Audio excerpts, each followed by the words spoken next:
오늘 우리에게 주신 말씀을 우리 일어나서 함께 봉독하겠습니다. 자, 그들이 사도의 가르침을 받아 서로 교제하고 떡을 떼며 오로지 기도하기를 힘쓰니라. 아멘. 자리에 앉으시겠습니다.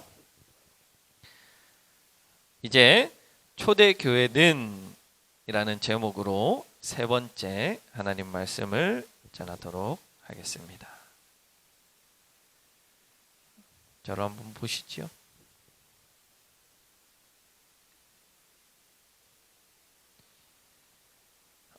우리는 계속해서 초대교회가 어떤 특징을 가지고 있었는지에 대해서 사도행전 2장 42절의 말씀을 통해서 알아보고 있습니다. 지난주부터는 초대교회의 두 번째 특징이었던 서로 교제하며에 해당하는 헬라어 뭐였죠? 코이노니아.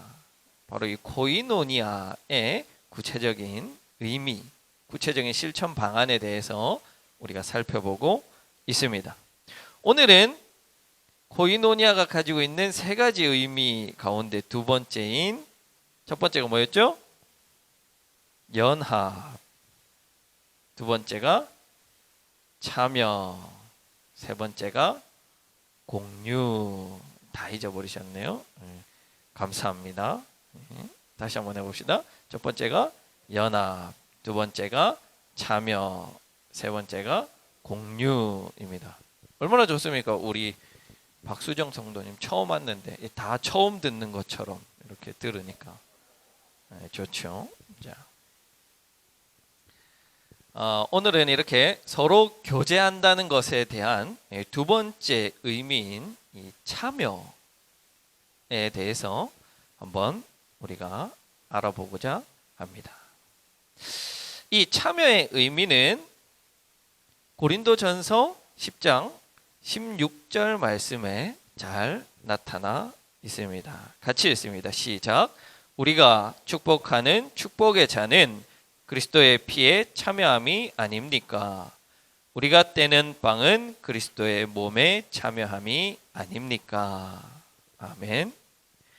바울은 주의 만찬에서 일어나는 교제, 그것을 참여함이라는 표현으로 사용하고 있습니다. 바로 여기서 참여함이라는 표현이 코이노니아라는 단어가 사용되었습니다. 초대교회에서 기본적으로 예수 그리스도와의 연합 혹은 우리가 믿음을 통해서 알게 된 그리스도에게 참여하는 일, 이것은 어떤 다른 행동, 어떤 다른 윤리적인 삶, 어떤 다른 선한 일을 통해서 쟁취했던 것이 아니에요. 오로지 초대교회의 성도들은 이런 그리스도와의 연합, 그리스도의 삶에 대한 참여를 성찬식을 통해서 그들이 쟁취했습니다. 그것만으로도 충분했던 거예요.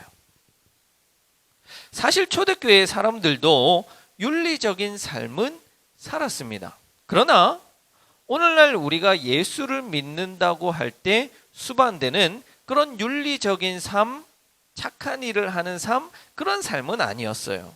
예를 들어서 담배를 피지 않는다거나 술을 마시지 않는다거나 방탕한 어떤 성적인 생활을 하지 않는다거나, 초대교회 성도들이 이런 삶을 살았던 것은 아닙니다. 또한 그런 삶을 산다고 해서 그리스도의 삶에 참여한다라고 이야기할 수도 없습니다. 왜요? 예수 믿지 않는 사람들도 얼마든지 그런 삶은 산다는 거예요. 오히려 초대교회의 성도들은 예배 그 자체, 성찬식에서 행해지는 성찬식 그 자체를 통하여서 그들이 그리스도의 삶에 참여하고 그리스도와 온전한 연합의 관계에 들어갈 수 있었다는 겁니다. 그것이 근본적이고 그것이 우리 기독교라고 하는 종교에 있어서는 매우 중요한 종교적 의식 가운데 하나인 것입니다. 그래서 우리도 사실은 그런 성찬식을 거행할 때 예수 그리스도의 몸에 참여함, 예수 그리스도의 삶에 참여함, 그리스도의 온전한 연합을 경험할 수가 있어야 됩니다. 그런데 오늘날에는 이러한 매우 중요한 이런 성찬식을 통해서 이런 경험을 하기가 매우 어려워졌다는 것이 사실입니다. 그것이 안타까운 일이에요. 그렇기 때문에 우리 북삼 초대교회에는 반드시 이 성찬식을 통해서 그리스도와 연합, 그리스도의 삶에 대한 참여에 대한 경험을 할 수 있어야 합니다. 다른 교회와는 다른 성찬식에는 이런 의미가 있어. 성찬식은 본래 이렇게 하는 거야. 성찬식을 통해서 이런 경험을 해야 하는 거야 라는 것을 우리가 모범이 되어서 보여줄 수 있는 그런 교회가 되기를 바랍니다. 그러면 우리는 어떻게 이 성찬식을 통하여서 이런 경험을 할 수 있을까요? 그것의 힌트가 바로 오늘 말씀에서 우리가 축복하는 축복의 잔이라는 표현에 담겨져 있습니다. 여기서 축복이라는 표현이 2번 반복해서 사용되었는데, 앞에 축복, 우리가 축복하는 이 축복은 오늘날 목회자나 당시의 성찬 집례자에 의해서 거행되었던 축사를 말하는 것입니다. 그리고 뒤에 나오는 축복의 잔은 바로 예수님께서 직접 하셨던 그 축복을 말합니다. 즉 예수님께서 성찬식을 하실 때 축사를 거행하셨습니다. 그리고 오늘날에도 성찬식을 할 때 축사를 하게 됩니다. 바로 이 시대를 뛰어넘어서 일어나는 이 2번의 축사를 통하여서 성찬식이 하나로 연결된다는 거예요. 비록 우리가 지금은 2000년 전 예수님께서 하셨던 그 성찬식의 자리에 참여하고 있지는 않지만 바로 이 2번의 축사를 통하여서 우리는 예수님께서 하셨던 그 성찬의 자리로 가는 거예요. 그 자리에 우리는 몸은 지금 여기에 있지만 그 자리에 참여하게 되는 거예요. 그 자리에 참여해서 우리는 예수님께서 주시는 살과 피를 그 당시 받았던 제자들과 동일하게 우리도 받게 된다는 것입니다. 즉 시대가 다르고 상황이 다르고 나라가 다르고 모든 세대가 다르지만 우리는 성찬식을 통해서 2000년 전 예수님께서 거행하셨던 그 성찬의 자리에 가서 함께 참여하는 그런 경험을 성찬식을 통해서 하게 된다는 겁니다.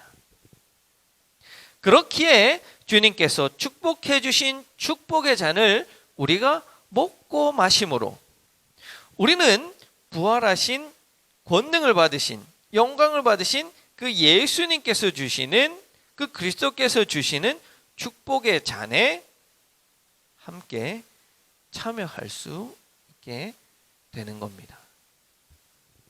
그래서 성찬에서 우리가 성찬식에 참여해서 떡과 잔을 떼는 것은 참으로 축복의 자리이고 부활하신 고향된 그리스도에 참여하는 그분과 연합하는 자리가 바로 성찬의 자리가 되는 겁니다. 그러나 이러한 그리스도의 참여함은 부활한 그리스도, 영광 받으신 그리스도, 그분에게만 참여하는 것을 의미하는 것은 아닙니다. 즉 성찬의 잔은 승리의 축배의 잔이 아니라는 거예요. 빌립보서 3장 10절 말씀입니다. 같이 읽습니다. 시작. 내가 바라는 것은 그리스도를 알고 그분의 부활의 능력을 깨닫고 그분의 고난에 동참하여 그분의 죽으심을 본받는 것입니다. 아멘. 동참하여 코이노니아입니다. 우리가 그리스도의 삶에 참여한다는 것, 동참한다는 것은 영광 받으신, 부활하신 그리스도의 삶에 대한 참여뿐만이 아니라 바로 예수의 삶에 대한 참여이기도 한 것이에요. 그 예수의 삶은 수치와 고난과 비난과 수욕을 받으신 그런 삶인 것이에요.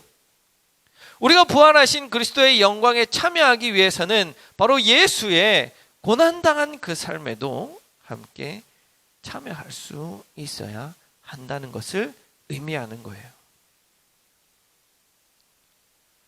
예수님께서 십자가의 잔을 받으실 때 제자들이 나도 그 잔 받겠습니다, 나도 할 수 있습니다 라고 기꺼이 장담을 했습니다. 그들은 그 잔이 무엇인지 알지 못하고 장담했습니다.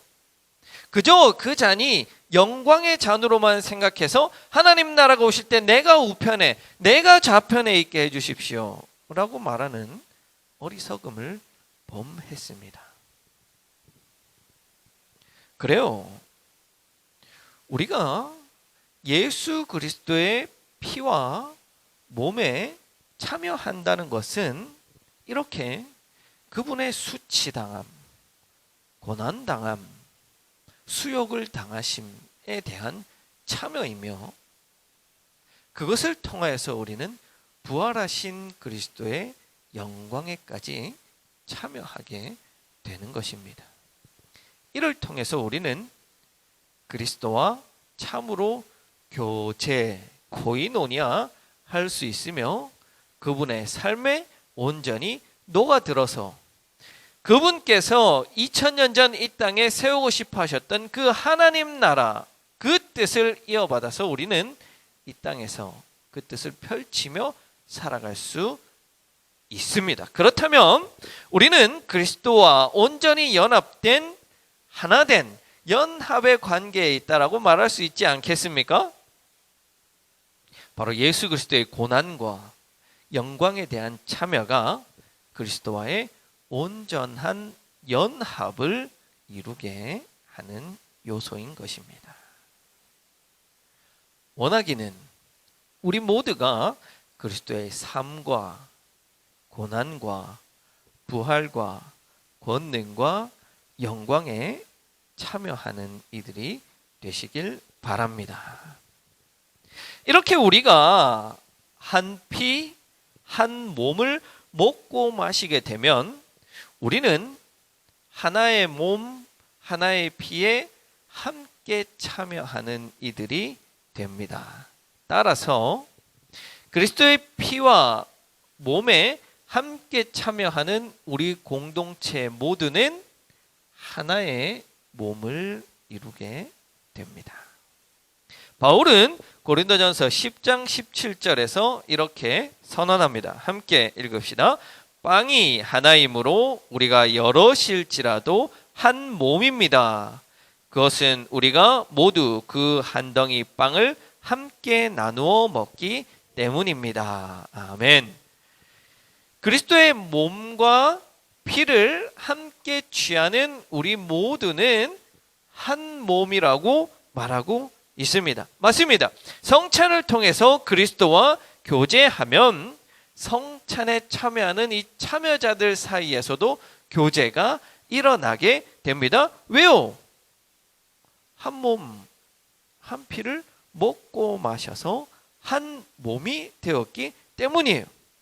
다른 말로 하면 그리스도의 몸에 참여하는 이들끼리는 서로가 서로에게 참여하는 관계가 된다는 거예요. 남남이 아니고,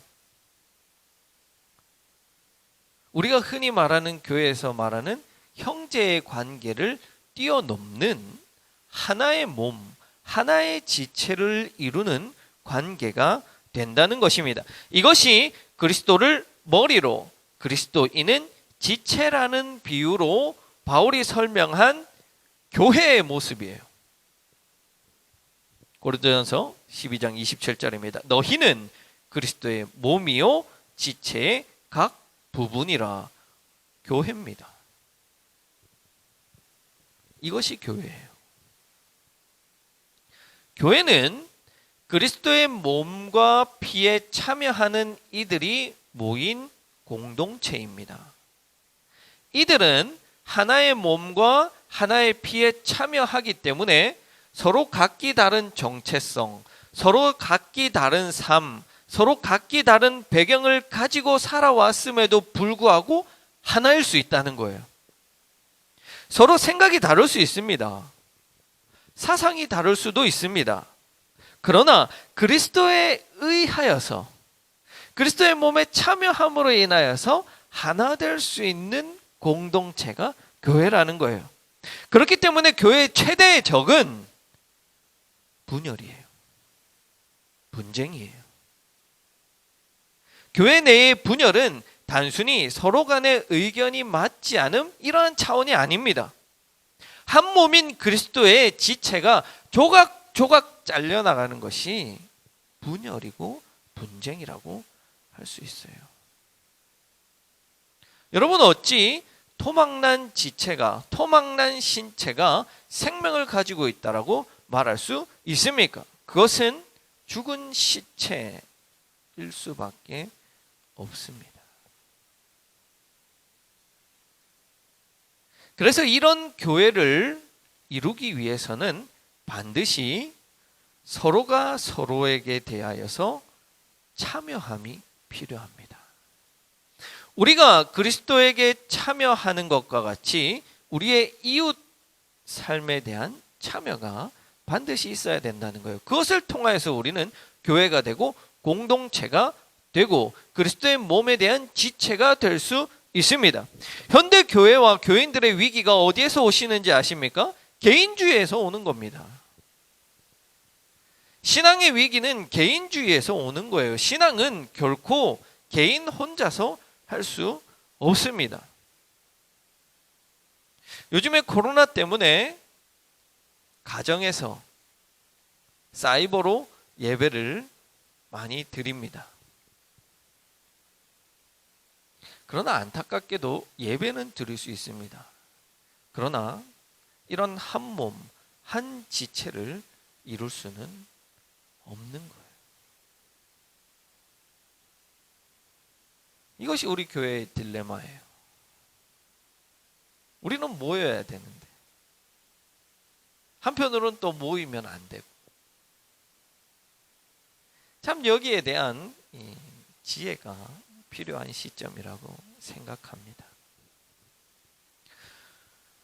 교회는 유기체이고 공동체인데 신앙생활을 개인적으로 하려고 하고 현대교회는 그 시류에 맞추어서 헌금만 들어오면 된다는 그런 생각이 교회의 위기를 가지고 온 것입니다. 누군가는 말할 수 있습니다. 지금 현대사회는, 세상은 다 개인주의 사회예요. 그것이 시류에 맞는 것입니다. 교회도 그런 세상적인 시류에 맞추어 가야 합니다. 아닙니다. 세상은 그럴 수 있습니다. 그러나 우리는 그럴 수 없습니다.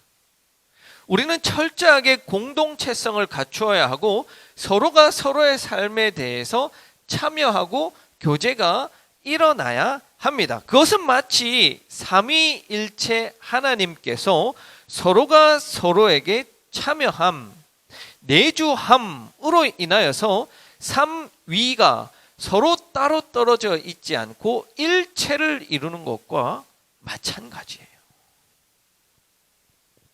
그것은 우리도 서로 다르지만, 우리도 서로 각자 각자의 정체성을 가지고 있지만 이런 교제를 통해서 하나의 몸, 하나의 공동체, 하나의 유기체, 하나의 지체를 이룰 수 있어서 그리스도의 몸에 참여하는 것과 마찬가지입니다. 바로 이 삼위일체 하나님의 서로에 대한 참여, 상호 내주, 상호 침투, 이것을 헬라어로 무엇이라고 말하냐면, 어려운 거 나옵니다. 페리코레시스라는 단어로 설명합니다. 제가 한 주에 하나씩 이렇게 헬라어를 던져 드리는데 가능하면 외우셔야 됩니다. 알아두셔야 돼요. 이것은 굉장히 기본적인 우리가 신앙생활 함에 있어서 반드시 알아야 하는 기초적인 것들만 가르쳐 드리고 있어요. 물론 지금까지 30년, 40년 신앙생활 해오면서 한 번도 이걸 못 들어봤다라고 하면 문제가 있는 겁니다. 자, 이 삼위일체 하나님께서 이 삼위, 성부 하나님, 성자 하나님, 그리고 성령 하나님, 이 세 분의 위격이 하나가 되게 하는, 일체가 되게 하는 속성이 무엇이냐? 어떻게 설명할 수 있냐? 바로 이 페리코레시스라는 단어로 설명을 합니다. 이 단어는 상호 내주, 상호 침투, 상호 교제라는 뜻을 가집니다. 우리 성도들 가운데도 우리가 하나 될 수 있도록 이 페리코레시스적 관계가 반드시 형성되어야 합니다. 서로가 서로에 대해서 상호 내주, 상호 침투, 상호 교제하는 관계가 되어야 한다는 거예요. 개인주의를 넘어서서 한 그리스도의 지체로서 그리스도의 한 몸을 이루는데 서로가 서로에 대해서 관심을 가지고 서로가 서로의 삶에 대해서 참여하고 서로가 서로의 삶에 대해서 주의 깊게 살펴보는, 서로의 삶을 향해서 파고 들어가는, 서로를 이해하는, 서로를 생각하는 그 참여가 우리 안에 있어야 됩니다. 그럴 때 초대교회의 코이노니아의 구체적인 실천의 모습, 사도행전 2장 46절에 나오는 것처럼 날마다 한 마음으로 성전에 열심히 모이고, 한 마음으로 이것이 가능해지는 겁니다. 한 마음, 한 뜻, 하나의 방향, 여럿이 모였지만 한 마음, 한 몸을 이루는 북삼초대교회가 되기를 바랍니다. 우리가 무엇인가 같은 것을 먹고 마시는 것은 공동체성에 있어서 매우 중요한 부분입니다. 우리는 흔히 하나의 식탁에 둘러 앉아서 같은 음식을 먹는 이들을 무엇이라 부릅니까? 식구라고 부릅니다. 식구. 그런 의미에서 우리는 그리스도라는 몸과 피를 함께 먹고 마시는 식구입니다. 물론 지금 우리는 가족밖에 없어서 식구가 맞기는 맞습니다. 많은 이 설교를 듣고 있는 모든 이들이 식구라고 말할 수 있습니다. 식구는 남이 아닙니다. 하나의 가족이며 하나의 공동체입니다. 같이 웃고, 같이 울고, 같이 아파하고, 같이 행복을 느끼는 우리 교회가 되기를 간절히 기원합니다.